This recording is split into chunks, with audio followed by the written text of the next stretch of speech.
Oh, Madeline, it's your day, dear. Just try not to make it about you.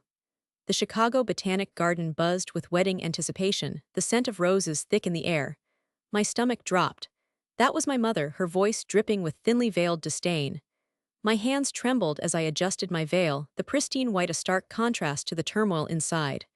For 33 years, I'd been Madeline, the agreeable older sister, the family doormat. Chelsea, the younger one, always shone brighter in their eyes. Inside, I was screaming. Outside, I remained composed. A familiar vibration from my phone, a text from Alex. They have no idea what's coming. A surge of hope replaced the dread.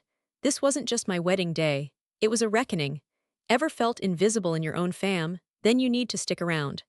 Like and subscribe, 'cause things are about to flip in ways you won't believe. Seriously, you don't want to miss how this ends. It started long ago on Chelsea's 10th birthday. A pony ride, a mountain of presents, and happy birthday sung off key by a clown hired just for her. My 11th birthday. A slightly lopsided cake and a happy birthday sung at dinner. The disparity felt like a physical blow, a lesson in my place in the family hierarchy. I remember the smell of the frosting, the quiet murmur of conversation around me. While Chelsea basked in the spotlight, I learned to fade into the background.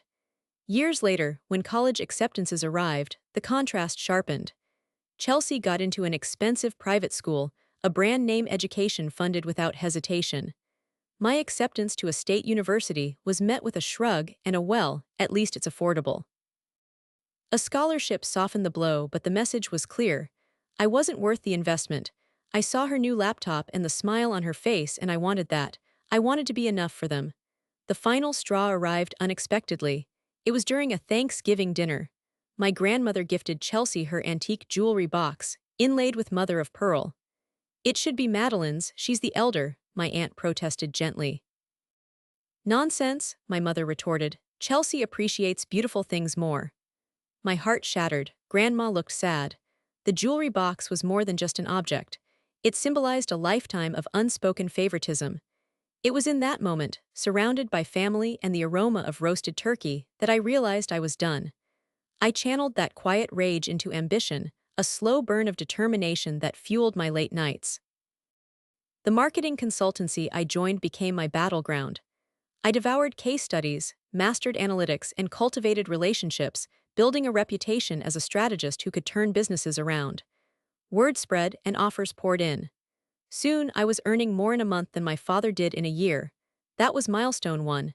Yet at family dinners, I remained just a consultant, my achievements dismissed with a patronizing smile. Chelsea's on track to be a partner at her firm, my mother would announce, as if Chelsea's potential far outweighed my proven success. The silence was my weapon. I didn't brag, didn't boast, didn't offer details. Their ignorance was my shield. I remember one winter during that time. My apartment lacked proper insulation, and the wind howled through the cracks in the windows. The smell of damp plaster permeated the air. I would bundle myself in layers of blankets, my fingers numb as I typed away at my laptop, fueled by instant coffee and the burning desire to prove them wrong. I would look out at the snow and dream of better things. Then came milestone 2. After 2 years, I left the consultancy to launch my own firm, Phoenix Strategies. The name was deliberate, a nod to my own rebirth. I secured a prime office space, hired a talented team, and landed several high-profile clients. I learned to say no. There was no more bending over backwards for anyone. My parents and Chelsea remained oblivious, their focus laser locked on Chelsea's career trajectory. She's working on a huge deal, my mother would whisper conspiratorially, as if sharing state secrets. The irony was delicious. While they obsessed over Chelsea's perceived triumphs, I was quietly building an empire. The tension thickened as the wedding drew closer. Chelsea's incessant texts about venue upgrades and surprise performances were nails on a chalkboard. "Don't you want your wedding to be memorable?" she'd ask, her words dripping with saccharine sweetness. My resolve wavered. Then came milestone 3. Phoenix Strategies secured a contract with a Fortune 500 company, a deal that would solidify my reputation and financial future for years to come. The CEO personally called to congratulate me, his words of validation I had craved for so long. It was a victory I desperately wanted to share, but I knew I couldn't. Not yet. The potential for revelation hung heavy in the air, a dangerous game of cat and mouse. I could see that someday I may need to reveal my success, but for now I am happy for my family to be ignorant. I remained silent. The wedding was about to begin, and I could feel the power shift, the scales about to tip. No more fading into the background. No more playing the role of the agreeable sister. No more. This was my moment. The string quartet began its melody, a delicate dance of violins and cellos. A text flashed from Alex. "Remember why you're here." My resolve hardened. Time to face the music, literally. I took a deep breath and stepped out into the aisle. Weeks later, after the dust settled, a handwritten invitation arrived. My aunt, bless her heart, was hosting a family reunion at her sprawling vineyard in Napa. My parents and Chelsea wouldn't be there, she confirmed in a hushed phone call. "They need time," she said, her voice strained. The decision was agonizing. Should I subject myself to the pitying glances and awkward silences of extended family? I pictured the vineyard, the golden light bathing the rolling hills. I saw my grandmother's weathered face, her eyes crinkling at the corners when she smiled. I hadn't seen her since the wedding debacle. A week before, I'd quietly briefed my cousins, sharing select details of my professional life. It felt strange, almost boastful, but Alex had encouraged me. "They deserve to know the truth," he'd said, "and so do you." I arrived at the vineyard on a sun-drenched afternoon. The air hummed with cicadas, the scent of grapes heavy in the air. As I stepped out of the car, a wave of warmth washed over me. Not from the sun, but from the genuine smiles of my aunts, uncles, and cousins. I could feel their eyes on me, they knew something was up. "Madeline, dear," Aunt Carol rushed forward, enveloping me in a hug. "It's so good to see you." She squeezed my hand, her eyes searching mine. "You look different." I smiled, a genuine smile. "I am." The gathering was smaller than usual, intimate. Laughter echoed across the lawn as children played croquet. I took another deep breath and smiled. It was time for a new chapter. My uncle, always the jokester, raised his glass. "To Madeline, may her marriage be as fruitful as Aunt Carol's vineyard."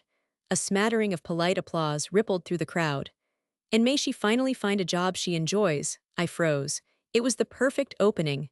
Time to drop the bomb. "Actually," I said, my voice surprisingly steady, "I'm quite passionate about my work." Aunt Carol raised an eyebrow. "Oh, still doing that consulting thing?" Mockery dripped from every word. My cousin, Sarah, gasped. I paused for effect, letting the silence hang in the air. "Phoenix Strategies just secured a landmark deal with Global Tech. It's the largest contract in our firm's history." A stunned silence descended. Then a cacophony of reactions. Uncle John choked on his wine. Sarah, always quick on the uptake, stared at me mouth agape. Aunt Carol's smile faltered, replaced by a flicker of disbelief. "Global Tech, the Global Tech," she stammered. I nodded, a small, satisfied smile playing on my lips. "The very same. The deal is worth upwards of 20 million. The shift in the atmosphere was palpable. Whispers erupted, heads turned, and all eyes were on me. Uncle John set his glass down with a clatter. 20 million, he croaked, his face flushed crimson. That's incredible, Madeline," Aunt Carol managed, her voice strained. The shock was evident in her eyes. She looked like I had just slapped her. I maintained eye contact, refusing to back down. "We specialize in restructuring underperforming divisions." Global Tech's marketing arm was losing money hand over fist. "We presented a strategy that will increase profits. They liked what they saw." "But Chelsea always said you were," Aunt Carol stammered, unable to finish the sentence. The implication hung heavy in the air, just a consultant. Sarah found her voice. "Madeline, that's amazing, I had no idea." A genuine smile spread across her face. "Congratulations." Others chimed in, their voices filled with newfound respect and admiration. 20 million, that's fantastic. We're so proud of you, Madeline." My grandmother shuffled forward, her eyes sparkling with pride. She took my hand, her grip surprisingly strong. "I always knew you were capable of great things, Madeline," she said, her voice thick with emotion. "You just needed to find your own path."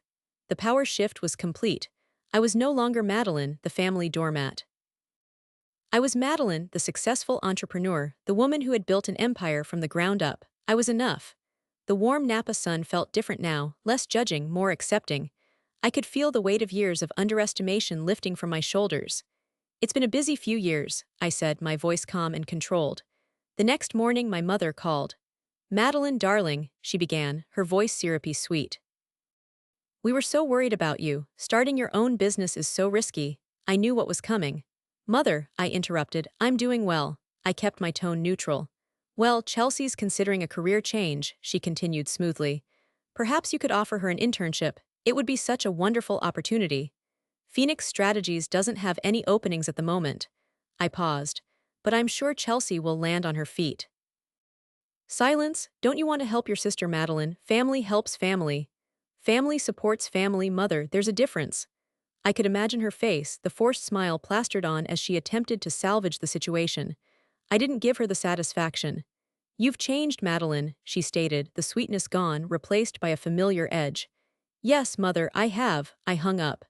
Chelsea's call came next. Madeline, I saw the news about global tech. That's impressive. Her tone was begrudging. Thank you, Chelsea, I replied coolly. Look, about the wedding, she trailed off. Mom and Dad got a little carried away. You know how they are. Yes, Chelsea, I said, I do. So, about that internship, she pressed, desperation creeping into her voice. I could really use a foot in the door. I'm afraid I can't help you, Chelsea. You're doing this on purpose, aren't you, trying to get back at me? You laughed then, I said, my voice low. You're not laughing now. The line went dead. It was a beautiful symphony. Weeks later, an email arrived from my father. Subject, financial opportunity. I almost laughed out loud. Madeline, the email began, I've been considering investing in a new venture. Given your business acumen, I thought you might be willing to offer some financial advice. I replied with a single sentence. My consulting fees are $10,000 an hour. The silence that followed was deafening. One-liner, my family treated me like spare change. Now, I'm the bank. The family reunion continued, but now under a different light. Suddenly, I was surrounded by cousins eager to pick my brain, aunts wanting to know about investment opportunities. It was all a little nauseating, but also satisfying. Then, a lawyer approached me, a man I vaguely recognized from family gatherings. Madeline, could I have a word? His tone was hushed, serious. We moved to a quieter corner of the vineyard, the scent of fermenting grapes a stark contrast to the conversation that was about to unfold. Your parents, he began, clearing his throat. They own a significant stake in a local real estate development company. I nodded, vaguely aware of this fact. My father had always dabbled in property, but I never paid much attention. It was just another avenue for him to feel superior. That company is currently seeking a zoning variance for a large-scale project, the lawyer continued, his voice dropping to a whisper. Without that variance, the project is dead in the water, millions of dollars at stake. I raised an eyebrow, intrigued. And, he leaned closer. Phoenix Strategies recently acquired a small but strategically located piece of land within the proposed development area. It's a regulatory requirement. My blood ran cold. Alex, he had orchestrated this. He knew everything. I was aware of the acquisition, a seemingly insignificant detail lost in the shuffle of larger deals. I was stunned. Without Phoenix Strategies' cooperation, the lawyer said, his eyes meeting mine, your parents' project is doomed. They need you, Madeline. The realization hit me like a tidal wave. The zoning variance, the millions of dollars, the entire future of my parents' investment rested on my shoulders. I held the key. I had the power. The lawyer continued, your parents will need to offer you something substantial to gain your cooperation. It was an offer my family couldn't refuse. The vineyard was the key to their future. My hands trembled slightly as I considered the implications. This wasn't just about a wedding, about years of neglect. It was about control. It was about leveraging their desperation for my own gain. It was a move on the chessboard I hadn't even realized was possible. I took a deep breath and met the lawyer's gaze. Tell them, I said, my voice steady, that I'm willing to listen. But the price of my cooperation will be significant. In fact, it will be the key to my happiness. The lawyer nodded, a knowing glint in his eyes. I understand.